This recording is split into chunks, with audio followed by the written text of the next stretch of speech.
여보, 아니, 회장님, 제발, 제발 한 번만요. 저 좀 살려주세요. 서울 강남의 가장 높은 곳, HK그룹 회장 집무실의 정막을 깬 것은 자존심을 모두 내려놓은 한 여자의 떨리는 애원이었습니다. 그 목소리의 주인공은 바로 바닥에 납작 엎드린 고성희였는데요. 한때는 대한민국 상위 1% 사교계를 주름잡으며 콧대 높게 굴었던 그 고성희가 맞나 싶을 정도로 지금 그녀의 모습은 초라하기 그지없었습니다. 급하게 오느라 유니폼 위에 대충 걸쳐 입은 낡은 코트는 구겨져 있었고 며칠을 제대로 쉬지 못했는지 얼굴은 퉁퉁 붓고 푸석해져 있었거든요. 무엇보다 그녀의 고단한 삶을 보여주는 건 바로 손이었는데요. 평생 손에 물 한 방울 안 묻히고 살던 그 고운 손이 식당 주방에서 하루 종일 설거지를 하느라 거칠게 터져 있었고 손톱은 몽땅 닳아 있었습니다. 통유리창 너머로는 수만 개의 불빛이 보석처럼 번쩍거리고 있었지만 그 화려한 야경은 지금 바닥을 기고 있는 고성이를 비웃기라도 하는 듯 차갑게 빛나고 있을 뿐이었죠. 청담동 사모님으로 불리던 그녀가 식당 유니폼을 입은 채 전 남편 앞에서 무릎을 꿇었습니다.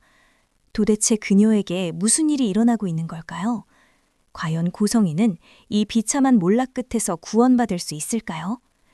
이야기 계속하기 전 구독과 좋아요 한 번씩 부탁드립니다. 여러분의 관심이 영상 제작에 큰 힘이 됩니다. 그럼 오늘 이야기 계속해서 들어보시죠. 고성이가 바닥을 기어가서 박진석의 반짝이는 구두코를 두 손으로 부여잡았는데요. 목소리는 물기 하나 없이 갈라져 있었습니다. 인터넷 라이브 방송으로 쇼를 하다가 망신만 당하고 자식들에게도 외면받은 채 식당 뒷방에서 쪽잠을 자는 삶. 도저히 견딜 수가 없어서 염치불구하고 찾아온 거였거든요. 나 더는 못해요. 그 식당에서 남들이 먹다 남긴 밥상 치우는 거 죽기보다 싫어요. 여보, 나 당신 아내였잖아. 사모님 소리 듣던 여자가 어떻게 남의 시중을 들어요. 제발 나 좀 구해줘요. 소파에 깊숙이 등을 묻은 채 위스키 잔을 흔들던 박진석은 싸늘한 눈빛으로 그녀를 내려다보고만 있었습니다. 잔 속에 얼음이 부딪히며 내는 달그락 소리가 고성이의 타들어가는 심장을 날카롭게 긁어내는 듯 했는데요. 박진석은 대갑 대신 신고 있던 구두로 고성이의 손을 툭 쳐냈습니다. 아주 귀찮다는 듯한 차가운 몸짓이었죠. 이거 놔! 힘없이 밀려난 고성이가 바닥에 볼품없이 나뒹굴었습니다. 하지만 그녀는 오뚜기처럼 다시 일어나 박진석의 바짓가랑이를 필사적으로 움켜쥐었는데요. 한 번만 받아주면 다시는 욕심 안 부릴게요. 당신 그림자로 살게요. 죽은 듯이 살게요. 네? 여보! 그림자? 박진석이 기가 차다는 듯 헛웃음을 터뜨리며 천천히 몸을 일으켰습니다. 그의 거대한 그림자가 고성이의 왜소한 몸을 집어삼킬 듯 덮쳤는데요. 박진석이 허리를 숙여 고성이와 눈을 맞췄는데 그 눈빛에는 용서가 아닌 경멸이 이글거리고 있었습니다. 고성이, 넌 아직도 정신을 못 차렸어. 네가 지금 내 바짓가랑이 잡고 비는 거 그게 진짜 미안해서 그런 것 같아? 아니야. 넌 그냥 식당 일이 힘드니까 몸 편하고 싶어서 연기하는 거야. 인터넷 방송으로 대국민 사기극 벌이다가 들통나니까 이제 갈 데가 여기밖에 없어서 기어 들어온 거라고. 내가 모를 줄 알아? 전곡을 찔린 고성이의 눈동자가 심하게 흔들렸습니다. 박진석의 말이 틀린 게 아니었거든요. 그녀는 식당에서 일하면서도 매일 일을 갈았습니다. 내가 누군데 감히 나한테 이런 일을 시켜. 박진석만 마음 돌리면 다 끝이야. 라고요. 그 속내를 박진석에게 들켜버린 것이죠. 아니에요. 진짜 아니에요. 저 정말 반성했다니까요. 반성? 웃기지 마. 내가 말했지. 나 같은 호구 찾아서 돈 빌려볼 생각하지 말라고. 차라리 거기서 팁이나 열심히 모아서 방이라도 구하라고 했잖아. 박진석의 조롱에 고성이의 얼굴이 불그락푸릇해졌습니다. 마지막 남은 자존심까지 짓밟히는 순간이었거든요. 당신 정말 너무하네. 우진이, 그래, 내 아들 우진이 봐서라도요. 우진이 수술 잘 받고 퇴원했잖아요. 걔가 나 찾으면 어떡할 거야? 엄마가 식당에서 일하고 있는 거 알면 애가 얼마나 충격을 받겠냐고. 결국 고성이는 또다시 자식을 팔아먹고 말았습니다. 그 말을 듣자마자 박진석의 표정이 일그러지더라고요. 끝까지 자식을 담보로 거래를 하려 들어? 넌 엄마 자격도 없는 여자야.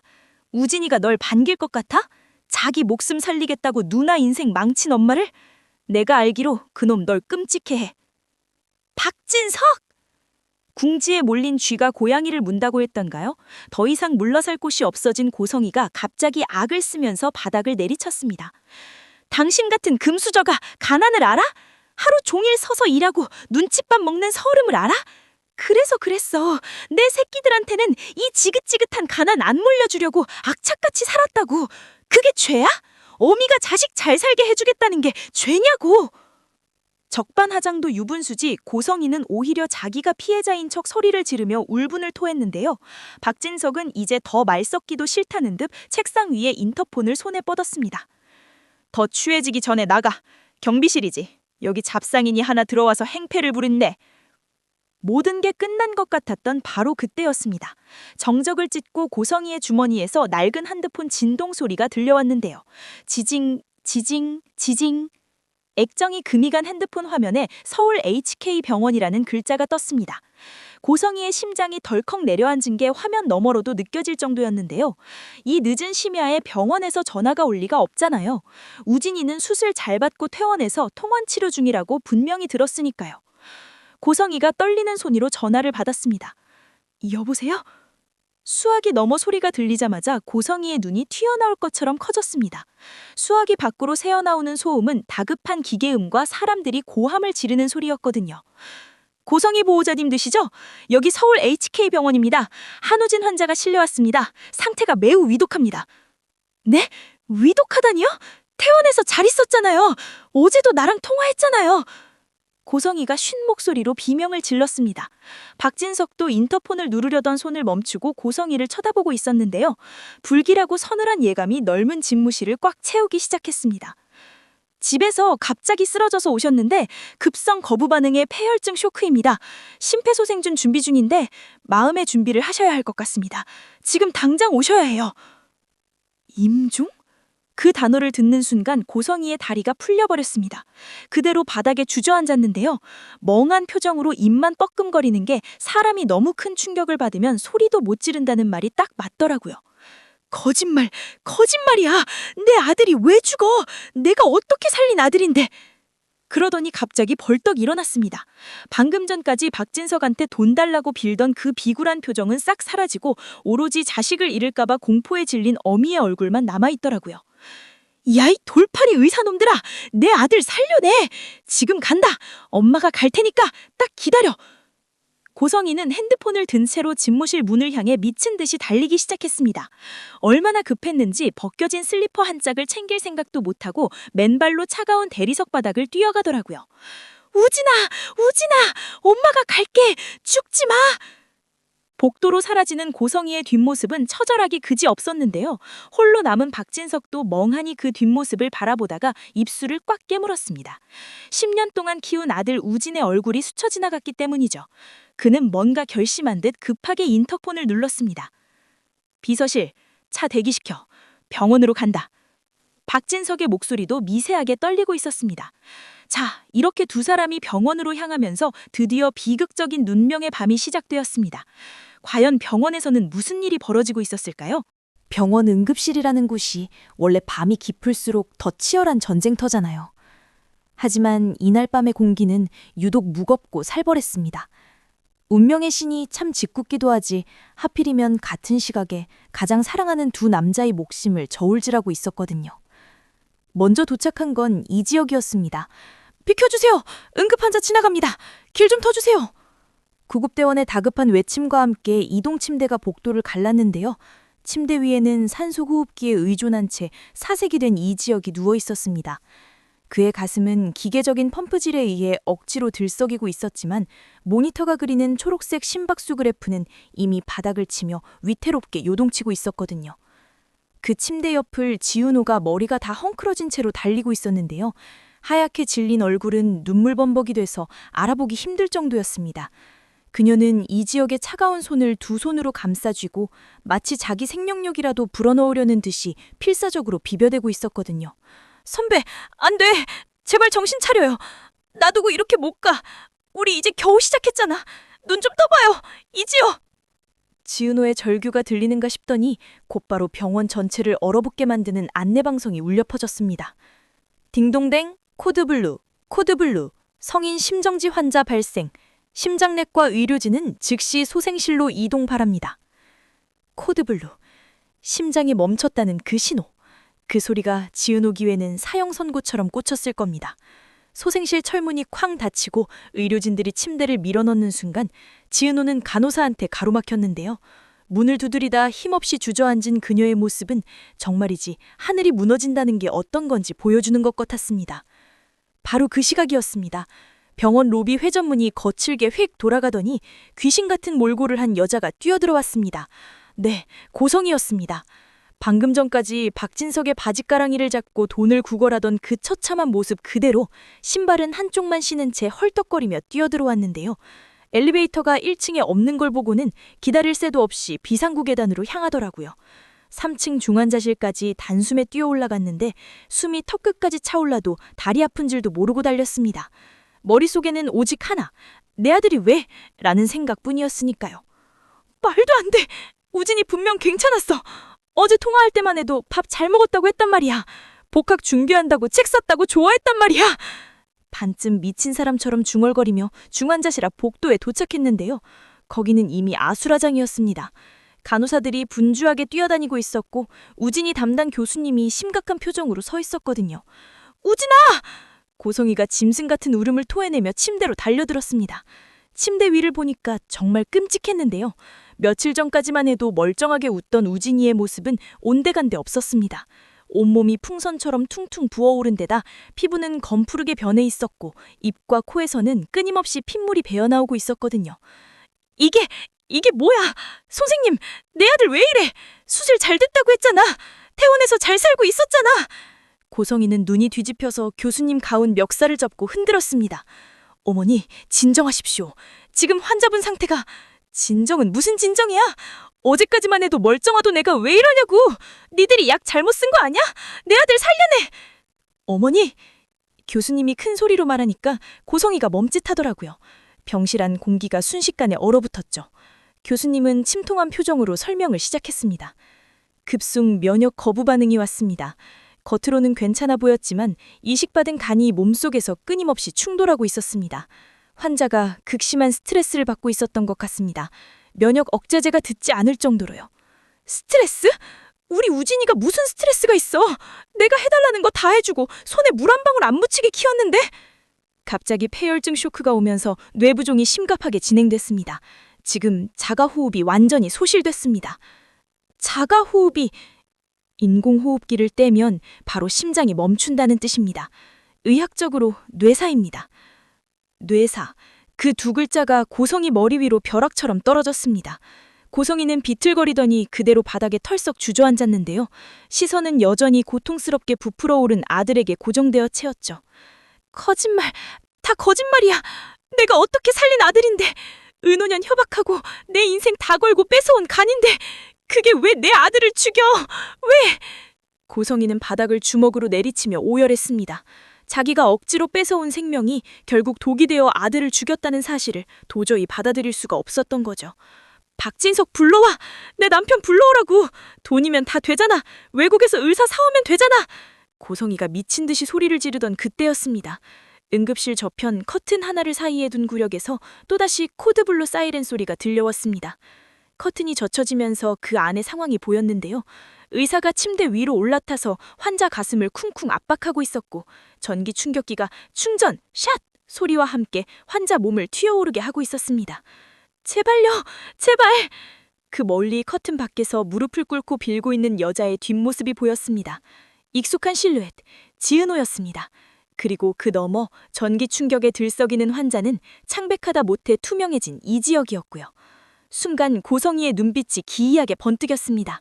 내 아들은 뇌사 상태로 죽어가는데 내가 그토록 미워했던 저 딸년의 남자는 살겠다고 발버둥치고 있었으니까요.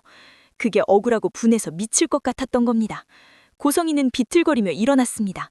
그녀의 본능이, 아니 비뚤어진 아기가 다시 고개를 들었거든요. 그녀는 지은호를 향해 걸어갔습니다.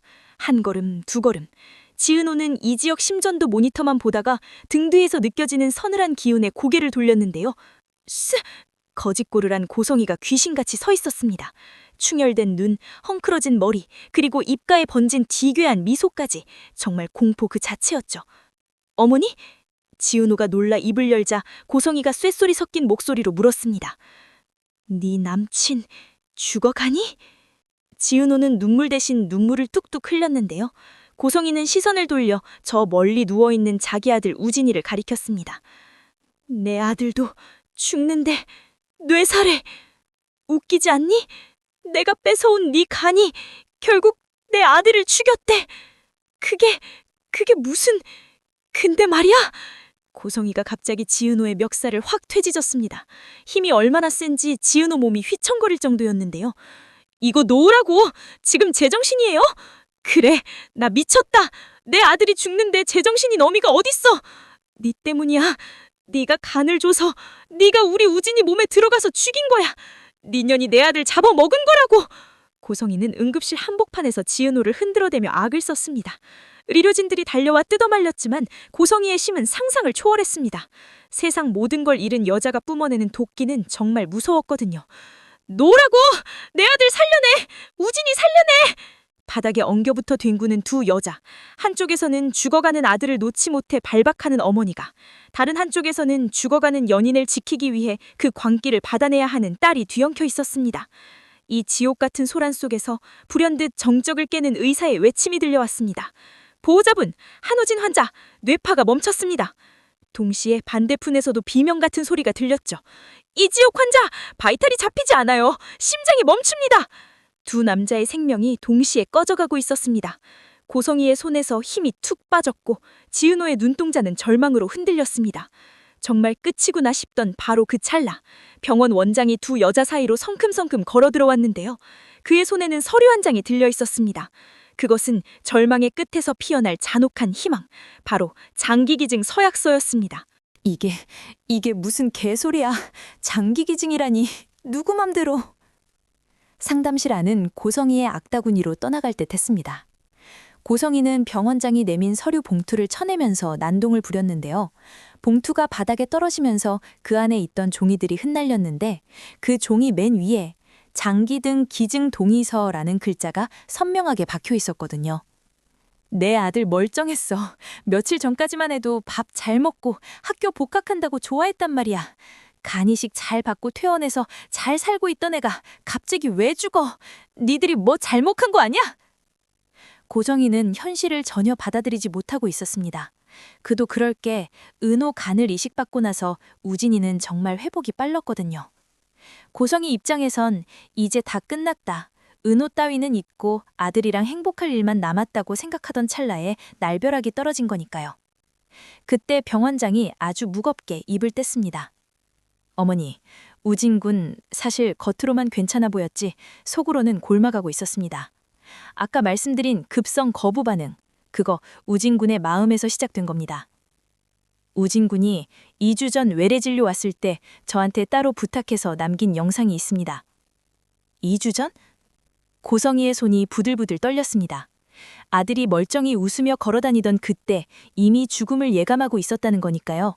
병원장이 건넨 태블릿 PC 화면을 고성이는 안 보려고 고개를 돌렸지만 화면 속에 우진이 얼굴이 나오자 시선이 못 박힌 듯 고정될 수밖에 없었습니다. 지은호도 숨죽이고 그 화면을 바라봤는데요. 화면 속 우진이는 우리가 알던 그 건강한 모습이었습니다. 깔끔한 셔츠를 입고 옅은 미소를 띠고 있었지만 눈빛만은 너무나 슬퍼 보였거든요.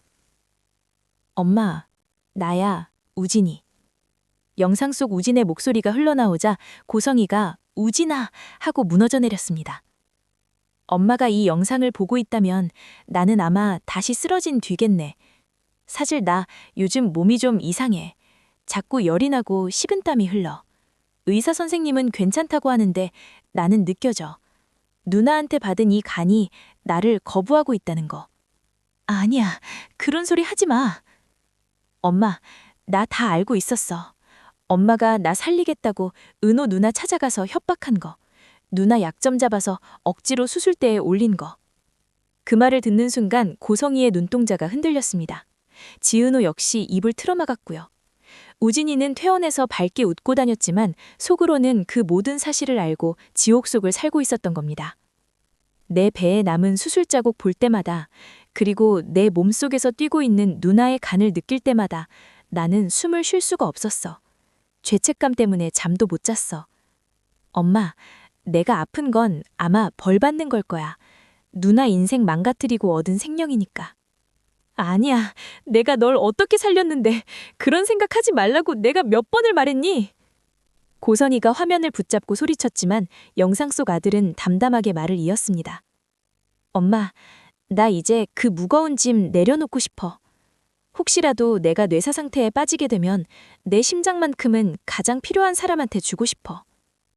만약에 그 심장이 지혁희 형 심장으로 갈 수 있다면 나 정말 기쁠 것 같아. 고성이 입이 떡 벌어졌습니다. 지혁희 형, 누나가 목숨보다 사랑하는 사람이잖아. 근데 심장이 많이 안 좋다며. 엄마가 찢어놓은 그 사랑 내가 다시 이어주고 싶어. 그래야 엄마 죄가 그리고 내 죄가 조금이라도 씻길 것 같아. 세상에 이런 반전이 어딨습니까? 우진이는 이미 지역히 아픈 것까지 다 알고 만약의 사태를 대비해 자기 심장을 지정기증하겠다고 미리 손을 써둔 겁니다. 엄마, 제발 내 마지막 부탁 들어줘. 내 심장이 지역희 형 몸속에 뛰게 해줘. 나 죽어서라도 누나한테 빚 갚고 싶어. 그리고 엄마, 제발 더 이상 욕심 부리지 말고 그냥 따뜻한 사람으로 살아줘. 사랑해, 엄마. 영상이 툭 꺼지고 암전된 화면에 고성이의 일그러진 얼굴이 비쳤습니다. 상담실 안은 그야말로 침묵, 그리고 폭발하듯 터져나온 통곡 소리뿐이었습니다. 으아, 우진아, 내가 널 죽였어. 이 못난 애미 욕심이 널 죽였다고. 고성이는 바닥을 구르며 자기 가슴을 찢어뜯었습니다. 아들을 살리려고 딸의 간을 뺏어왔는데 그 죄책감이 스트레스가 되어 결국 아들을 죽게 만들었다는 사실. 이보다 더 잔인한 인과응보가 있을까요? 억지로 끼워 맞춘 생명은 결국 탈이 나기 마련이라는 걸 고성이는 아들의 죽음으로 깨닫게 된 겁니다. 그때 밖에서 다급한 노크 소리가 들렸습니다. 원장님, 이지혁 환자 심장이 멎었습니다. 더 이상 못 버팁니다. 지금 당장 결정 안 하면 둘 다 놓칩니다. 병원장이 급하게 고성이 어깨를 잡았습니다. 어머니, 시간이 없습니다. 우진 군은 이미 뇌사 판정 나왔습니다. 우진 군의 숭고한 뜻을 따르시겠습니까? 아니면 이대로 아들 심장이 멈추는 걸 지켜보시겠습니까? 고성이는 멍하니 고개를 들어 저 멀리 응급실 쪽을 바라봤습니다. 거기엔 지윤호가 실신 직전 상태로 이지혁 침대를 붙잡고 있었죠. 자기가 그토록 갈라놓으려 했던 딸과 그 남자. 하지만 지금 그 남자는 내 아들의 심장을 담을 수 있는 유일한 그릇이었습니다. 고성이 입술이 파르르 딸렸습니다. 뒤늦게 도착한 박진석이 옆에서 고성이의 손에 볼펜을 쥐어줬습니다. 성희야, 우진이 편하게 보내주자, 응? 고성이는 피가 나도록 입술을 깨물며 떨리는 손으로 동의서에 서명했습니다. 종이가 찢어질 정도로 거친 서명이었죠. 내 아들, 죽는 거 아니야. 고성이가 쇳소리로 중얼거렸습니다. 저기서 사는 거야. 내 아들 심장 저놈한테 줘. 줘서 평생 내 딸 옆에 있게 해. 그래서 내가 평생 그 심장 소리 들으면서 내 죄 씹어 삼키게 해줘. 그것은 아들을 보내는 이별의 말이자 평생을 속죄하며 살겠다는 피의 맹세였습니다. 수술실로 이동합니다. 서둘러. 의료진들이 일사불란하게 움직이기 시작했고요. 2개의 이동 침대가 복도에서 교차했습니다. 한쪽은 뇌사 상태에 빠진 아들 한우진, 다른 한쪽은 심장이 멈추기 일보 직전인 이지혁. 침대가 스쳐 지나가는 그 짧은 찰나, 고성이는 우진의 침대를 붙잡고 뺨을 비비며 오열했습니다. 잘 가라, 내 새끼. 엄마가 미안해. 멀쩡했던 내 아들이 내 욕심 때문에 이렇게 차가운 몸이 되어 수술실로 들어간다는 사실이 믿기지 않았겠죠. 쿵. 무거운 수술실 문이 닫히고 수술 중 램프에 붉은 불이 들어왔습니다. 복도에 남겨진 고성이는 바닥에 주저앉아 넋을 놓고 그 불빛만 바라보고 있었는데요. 그녀의 화려했던 날들은 그렇게 닫힌 문 뒤로 영원히 사라져버렸습니다. 수술 중 수술실 문 위에 걸린 붉은색 아크릴 램프가 마치 도깨비 눈처럼 번뜩이고 있었는데요. 그 붉은 빛이 복도에 앉아있는 사람들의 얼굴을 핏빛으로 물들이고 있었습니다. 병원 복도는 정말이지 숨막힐 정도로 고요했거든요. 들리는 거라고는 간간이 지나가는 간호사들의 발자국 소리와 멀리서 웅웅거리는 엘리베이터 소리뿐이었습니다. 고성이는 수술실 문 바로 맞은편 의자에 시체처럼 앉아 있었습니다. 눈은 뜨고 있었지만 초점은 없었고 입은 반쯤 벌어진 채 바싹바싹 말라가고 있었는데요. 무의식적으로 자기 가슴을 손톱으로 긁어대고 있더라고요. 피가 맺히듯 긁어도 아픈 줄을 모르는 것 같았습니다. 차라리 자기가 수술대 위에 누워있는 게 낫다 싶었겠죠. 그 맞은편에는 지은호가 고개를 무릎에 파묻고 있었는데요. 지은호의 마음은 오죽했겠어요. 제발 지역 선배 살려주세요라고 빌어야 하는데 그 소원은 곧 오빠 우진이는 확실하게 죽어주세요라는 뜻이잖아요. 사랑하는 남자를 살리기 위해 혈육의 죽음을 확정 지어야 하는 이 끔찍한 모순이 지은호의 숨통을 조여오고 있었습니다. 한 5시간쯤 지났을까요? 동틀 무렵이 되자 박진석이 자판기에서 뽑은 율무차를 고성이 손에 쥐어줬습니다. 마셔. 너 쓰러지면 우진이 가는 길 누가 배웅하냐? 고성이는 천천히 고개를 들어 박진석을 바라봤는데요. 10년을 함께 살면서 그렇게 미워하고 싸웠던 남편인데 오늘따라 그 얼굴이 왜 그렇게 낯설면서도 고마웠을까요? 도끼 빠진 눈으로 자기를 챙겨주는 박진석을 보니까 참았던 눈물이 다시 터지려는 걸 꾹 참더라고요. 여보, 나 무서워. 뭐가? 우진이가 나 미워하면 어떡하지? 저승 가서도 엄마 꼴 보기 싫다고 도망 다니면 어떡해. 나 나중에 죽어서도 우리 아들 못 만나면 나 정말 어떡해. 천하의 악녀 고성이가 어린애처럼 몸을 떨며 물었는데요. 박진석은 잠시 말이 없다가 고성이 어깨를 툭툭 쳐줬습니다. 안 미워할 거야. 그놈 착해 빠졌잖아. 지 심장까지 내놓고 가는 놈인데 애미를 왜 미워해. 아마 거기 가서 먼저 기다리고 있을 거야. 밥 좀 잘 챙겨 먹으라고 잔소리나 준비하고 있겠지. 고성이는 종이컵이 구겨질 정도로 꽉 쥐며 고개를 숙였습니다. 툭, 툭. 뜨거운 눈물이 손등 위로 떨어져 내렸죠. 그리고 드디어 수술실 안 상황입니다. 집도이가 우진의 멈춘 심장을 꺼내 이지하게 가슴 안에 안치했는데요. 모두가 숨죽이고 모니터를 쳐다봤습니다. 혈관을 연결하고 피를 통하게 했는데도 심장이 뛰질 않는 겁니다. 충전, 샷! 전기 충격을 줬는데도 반응이 없었습니다. 의료진들 이마에 식은땀이 줄줄 흘렀죠. 안 되는 건가, 이대로 두 사람 모두 잃는 건가 싶던 바로 그 순간이었습니다. 움찔. 이 지역의 가슴속에 자리 잡은 우진의 심장이 미세하게 떨리더니 두근, 두근, 쿵, 쿵, 쿵 하고 힘차게 뛰기 시작하는 겁니다. 마치 나 여기 있어, 나 아직 안 죽었어 라고 외치는 것처럼요. 팅! 경쾌한 알림음과 함께 수술실 램프가 꺼졌습니다. 그 소리는 마치 총성처럼 대기실의 정적을 깨뜨렸는데요. 고성이가 용수철처럼 튀어올랐고 지은호도 비틀거리며 일어섰습니다. 자동문이 열리고 집도이가 걸어 나왔는데요. 수술, 대성공입니다. 그 말을 듣자마자 김다정 여사님이랑 식구들은 아이고 감사합니다 하고 바닥에 주저앉아 통곡을 했는데요. 고성이는 비틀거리면서 뒷걸음질을 쳤습니다. 성공이라는 단어, 그건 이 지역에게는 생명이었지만 고성이에게는 아들의 완전한 소멸을 뜻하는 거였으니까요. 고성이는 벽에 등을 기대고 스르르 미끄러져 내렸습니다. 입에서 바람 빠지는 소리 같은 웃음이 새어나왔는데요. 하하하, 성공이래, 성공. 그 웃음소리가 울음소리보다 더 슬프게 들렸습니다. 그때 지은호가 슬그머니 빠져나와 고성이 앞에 무릎을 꿇었습니다. 어머니, 지은호가 고성이의 거친 손을 두 손으로 감싸 쥐었는데요. 오진 심장, 지금 선배 가슴속에서 뛰고 있어요. 멈추지 않고 아주 씩씩하게 뛰고 있대요. 저 약속 지킬게요. 이 심장 주인 우진이라고 생각하고 평생 귀하게 모실게요. 어머니가 밉지만 우진이를 낳아주신 분이니까 제가 어머니 챙길게요. 우진이 대신 제가 딸 노릇할게요. 그 말을 듣자마자 고성이의 무너진 가슴댐이 터져버렸습니다. 으흐, 우진아, 불쌍한 내 새끼. 엄마가 미안해. 엄마가 잘못했어. 고성이는 지은호의 손을 부르치지 않았습니다. 대신 지은호의 어깨에 머리를 기대고 짐승처럼 울부짖었는데요. 박진석도 고개를 돌려 눈물을 훔쳤고 지켜보던 사람들도 다들 숙연해졌죠. 생명은 죽음을 먹고 피어난다는 말이 있잖아요. 원수였던 두 모녀는 아들이자 오빠인 한 남자의 희생을 통해 비로소 하나의 핏줄보다 더 진한 슬픔으로 연결되고 있었습니다. 시간은 참 야속하게도 빨리 흘러서 1년 뒤 다시 벚꽃이 만개한 봄이 되었습니다.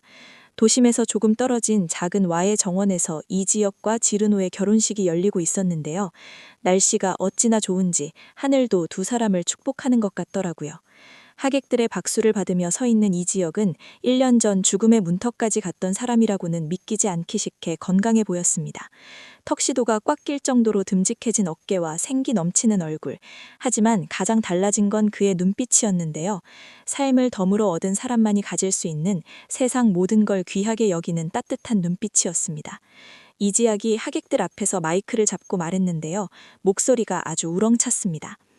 1년 전 저는 여러분께 작별 인사를 할 뻔했습니다. 제 심장이 멈추려던 그 순간 저에게 새로운 생명을 나눠주고 떠난 고마운 친구가 있습니다. 이지혁의 목소리가 미세하게 떨렸습니다. 하객석이 숙연해졌죠. 모두가 그 친구가 누군지 알고 있었기 때문입니다. 제 가슴 속에 뛰고 있는 이 심장의 주인 목까지 2배로 사랑하고 2배로 감사하며 살겠습니다. 은호야, 그리고 우진아, 고맙다. 정말 고맙다. 이지혁이 자기 왼쪽 가슴을 주먹으로 툭툭 치며 하늘을 올려다봤는데요. 지은호는 참았던 눈물을 터뜨리며 이지혁 품에 안겼습니다. 하객들의 박수 소리가 벚꽃잎처럼 쏟아져 내렸고요. 그때 지은호가 이지혁 가슴팍에 귀를 대었는데요. 쿵, 쿵, 쿵. 그 소리는 마치 누나 행복해? 나 잘하고 있지? 라고 묻는 동생 우진이의 안부 인사 같았습니다. 그런데 말이죠. 이 행복한 결혼식장 울타리 밖에 늙은 느티나무 뒤에 한 여자가 숨어 있었습니다. 네, 고성이었습니다. 1년 전보다 훨씬 더 늙고 초라해 보인 모습이었는데요. 화장기 없는 얼굴엔 주름이 가득했고 손마디는 식당 일을 하느라 굵고 터져 있었습니다. 그녀는 발뒤꿈치를 들고 울타리 너머를 훔쳐보고 있었는데요. 그녀의 시선은 딱 한 곳, 이지혁의 왼쪽 가슴에만 고정되어 있었습니다. 잘 뛰고 있구나. 고성이의 입술이 파르르 떨렸습니다. 눈을 감자 환청처럼 아들 목소리가 들리는 것 같았겠죠. 엄마, 나 여기 있어. 나 살아있어. 그래, 내 새끼, 거기 있었구나. 답답하진 않니? 그 친구가 술, 담배는 안 하니? 우리 우진이 몸에 나쁜 거 들어가면 안 되는데. 고성이는 혼자 중얼거리며 주머니에서 꾸깃꾸깃한 흰 봉투 하나를 꺼냈습니다. 식당에서 가불까지 해서 모은 돈 10만 원. 지금 그녀에겐 전 재산이나 다름없는 돈이었는데요. 봉투 겉면에 삐뚤빼뚤한 글씨로 행복해라, 죄 많은 사람이 라고 적혀 있었습니다. 그녀는 차마 식장 안으로 들어가지 못하고 울타리 밑에 돌멩이 아래에 봉투를 살며시 끼워 넣었습니다. 이거 우리 우진이 맛있는 거 사 먹여라. 은호 너도 예쁜 구두 하나 사 신고. 그때였습니다. 하객석 맨 뒤에 서 있던 박진석이 무언가 느낀지 고개를 돌려 울타리 쪽을 봤는데요. 나무 뒤에 숨어있던 고성이랑 눈이 딱 마주쳤습니다. 박진석은 놀랐지만 아는 척하지 않았습니다. 그저 씁쓸한 눈빛으로 한번 바라보고는 미세하게 고개를 끄덕였죠. 그래, 보고 갔으면 됐다. 이제 가라. 라는 마지막 인사였던 겁니다. 고성이도 옅은 미소를 지으며 고개를 숙여 인사했습니다. 그리고는 뒤를 돌아 절뚝거리는 걸음으로 식장에서 멀어졌는데요. 뒤에서는 신랑 신부 행진 하는 팡파르가 울려 퍼졌는데요. 그 소리는 고성이에게 닿을 수 없는 천국의 소리였죠. 그녀가 흘길을 걸어가는 동안 바람이 불어와 식장에서 날아온 벚꽃잎 하나가 그녀의 흥그러진 머리 위에 살포시 내려앉았습니다. 마치 우진이가 머리를 쓰다듬어 주는 것처럼요. 고성이는 가다가 멈춰 서서 머리에 앉은 꽃잎을 집어들었습니다. 봄이네. 우진아, 진짜 봄이 왔어. 그녀는 꽃잎을 소중하게 주머니에 넣고 다시는 뒤돌아보지 않고 길을 걸어갔습니다. 그녀의 그림자가 길게 늘어져서 멀어졌는데요. 그 뒷모습은 더 이상 탐욕스럽지 않았습니다. 자식을 가슴에 묻은 어미의 슬픔과 남은 자식들의 행복을 위해 기꺼이 그림자가 되겠다는 속죄의 무게로 단단해져 있었거든요. 마지막 장면은 해질 무렵 한강 공원이었습니다. 이지혁과 지은호가 노을 지는 강변을 걷고 있었는데 이지혁이 갑자기 가슴을 부여잡고 멈춰섰습니다. 왜 그래요? 또 아파요? 지은호가 놀라서 묻자 이지혁은 활짝 웃으며 말했습니다. 아니, 심장이 벅차서. 지금 이 순간이 내 인생에서 가장 화려한 날인 것 같아서 말이야. 지은호는 안도의 한숨을 내쉬며 이지혁 손을 꽉 잡았고요.